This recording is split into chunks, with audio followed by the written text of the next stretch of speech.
me talk briefly about what's happening, or what happened in the post-war era in terms of economic cooperation in especially Western Europe.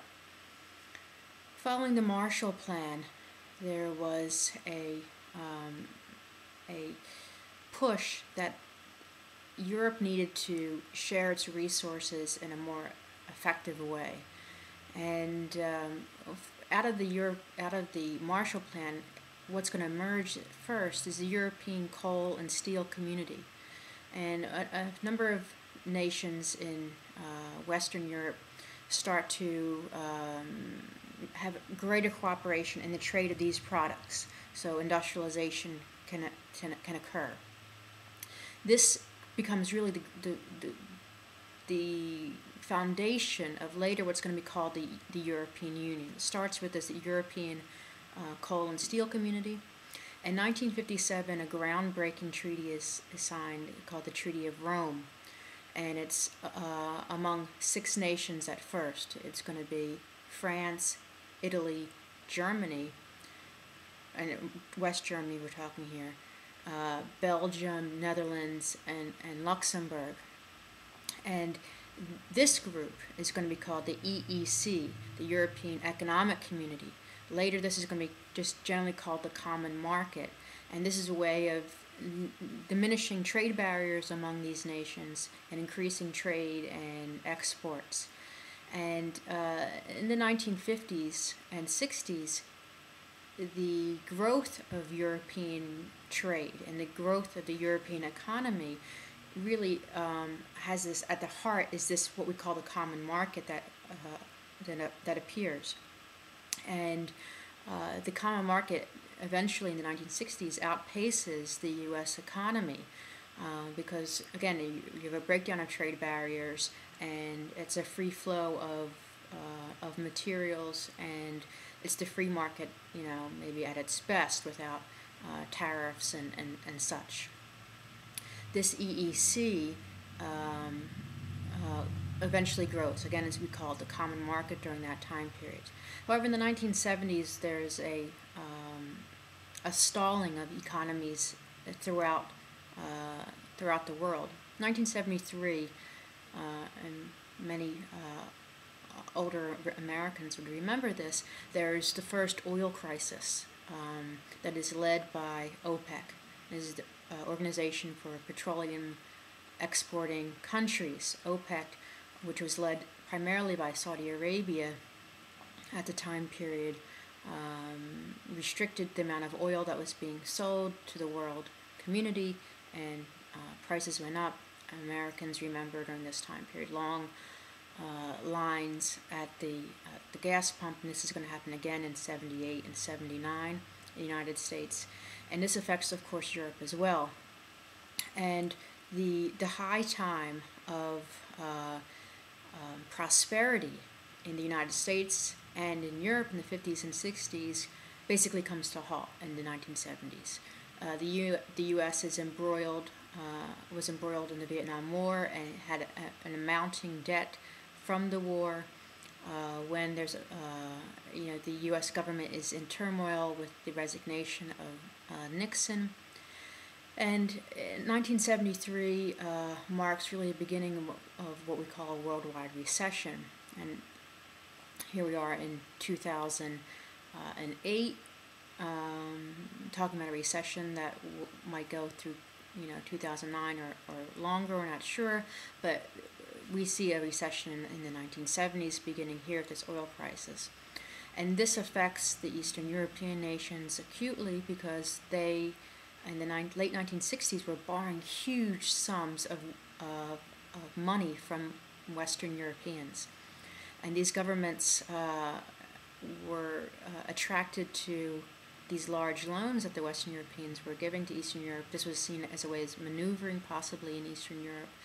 And the money is just blown on all kinds of ridiculous projects in much of Eastern Europe. And there's a rise in consumer products during this time period for Eastern Europeans. So many Eastern Europeans thought things were finally settling down. Look, we're finally catching up with the West. We have things in the stores and such, but it all comes to a halt in the 1970s. And again, the governments of Eastern Europe are in turmoil during this time period of how do they control inflation and how do they control the rising cost of food. And it's going to set the stage later for protests in Poland, with the Solidarity Union under the leadership of Lech Walesa. I'm talking about how that kind of sets the stage possibly for the '89 revolutions. It starts way back in the 1973 recession that occurs.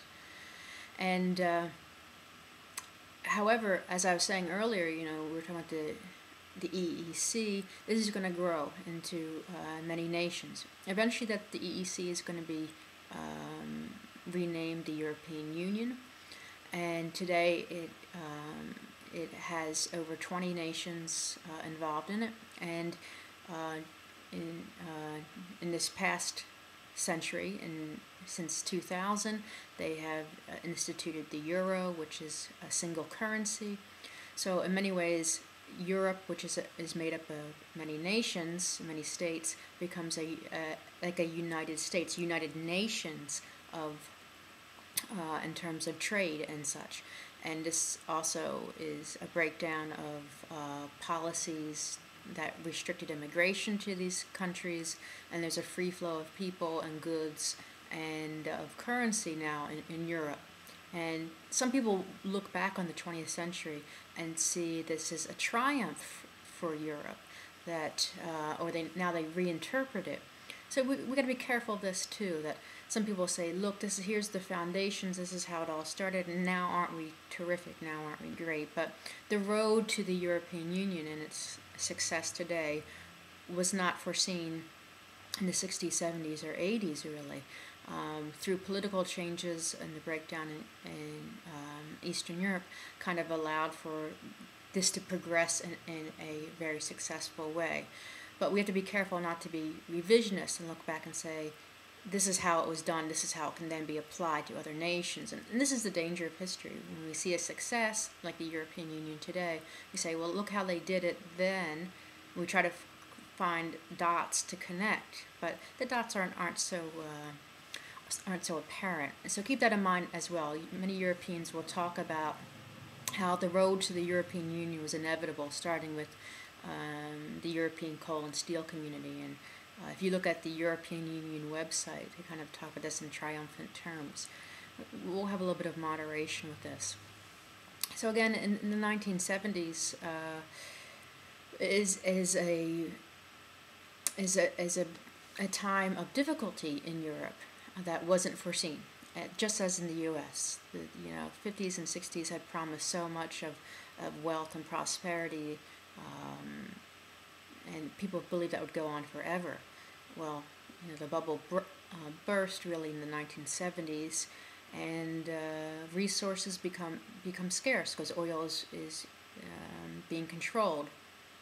And what happens in the U.S. also happens in Europe. And we have to keep this in mind, that the global community becomes closer in the 60s and 70s. And what happens in one place also happens in other places, with maybe different effects, of course. But world history becomes shared in many ways. And there's an interplay of peoples and the economy that goes back to this, again, to this World War II era, because the world's people were thrown into World War II. When decolonization happens, there's migration throughout Europe, there's migration throughout the world to Europe, and there's an interplay of people and cultures. And we sometimes forget this even in America, that Mexican food used to be something that was so exotic to most Americans in the 70s and 80s, and today salsa is the #1 condiment. So things change, and sometimes it's hard to see where those changes begin, but much of it is when the world community becomes more global.